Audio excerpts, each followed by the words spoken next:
In the towering glass citadel of Sterling Capital, perched high above the bustling streets of Manhattan, James Sterling was a god of finance.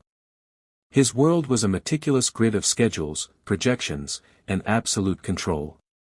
But this morning, the titan of Wall Street was a man consumed by two things: control and anxiety. His daughter, Madison, had been out all night and wasn't answering her phone. The 9 a.m. meeting, a merger that would reshape global markets, felt like a distant afterthought. James paced his office, a modern monarch in a kingdom of polished mahogany and glass, his phone clutched in his hand like a lifeline. Just as his assistant, Chloe, a woman whose calm demeanor was as polished as the marble floors, confirmed the meeting was ready, a frantic figure burst past her. It was David Owens, a mailroom clerk with 5 years of flawless service. David's face was pale, his chest heaving, and a fresh gash bled from his forehead, streaking his temple. He was 10 minutes late. An unthinkable breach of James's rigid protocol, made all the more egregious by the blood and disarray. David, breathless, tried to speak. "Mr. Sterling, I'm so sorry, there was a terrible..."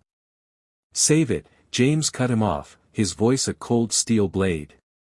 His worry for Madison fueled his anger, and David became a convenient target.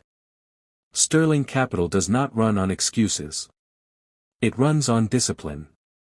Your employment is terminated, effective immediately. Get your things.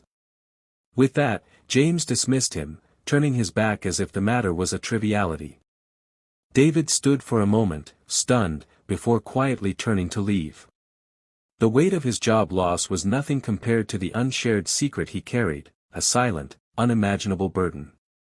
Minutes later, inside the silent tension of the boardroom, James's phone rang. He ignored it. It rang again. And again. Each ring was a frantic jolt to his frayed nerves. The caller ID was a hospital, an unknown number, and James felt a cold dread creep up his spine. He finally answered, his voice a low growl. "Sterling. Mr. Sterling." "Your daughter, Madison," a somber voice said, "there was an incident on the subway tracks. She's shaken, but she's going to be okay." It was a close call. James's heart hammered against his ribs. The facade of control he had so carefully built crumbled. "What happened? Is she hurt?" he demanded, the words a desperate plea. "She's just shaken up," the doctor explained. "A man pushed her from behind, and she fell right into the path of an oncoming train. But a brave young man jumped down and pulled her out just as the train was roaring in. He was inches away from being hit himself." James's knees felt weak. "Who was he? I need to know his name."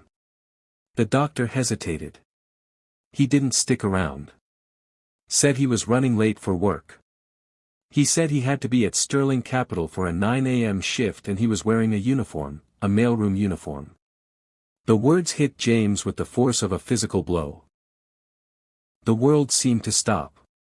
The face of David Owens, the terrified expression on his face as he tried to explain his lateness, flashed before his eyes.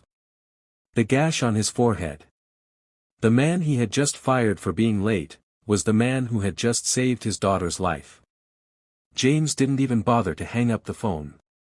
He raced out of his office, his mind consumed by a single, desperate need for redemption. He ran down the hallway, pushed past the throng of employees, and sprinted into the elevator, his reflection in the mirrored walls showing not a powerful CEO, but a broken man. He burst onto the street, his eyes scanning the crowd for David. Finally, he saw him, walking away, his shoulders slumped in defeat. "David! Wait!" James yelled, his voice raw with urgency. David turned, his eyes full of a resigned sadness. James reached him, his chest heaving. I just found out," he stammered, his usual swagger replaced by a profound, shaking humility. "About Madison. The police officer told me what happened. And I fired you. For being a hero." David simply looked at him, his face a silent testament to the absurdity of the moment. "I didn't do it for a reward, Mr. Sterling," he said softly, his voice full of quiet dignity. "I did it because it was the right thing to do." In that moment, James Sterling understood that the most valuable asset wasn't money or time, but human kindness and integrity. He offered David not just his job back, but a promotion, a substantial raise, and a promise that the company's culture would change forever. The cold, unfeeling CEO had learned a lesson that no business school or financial metric could ever teach.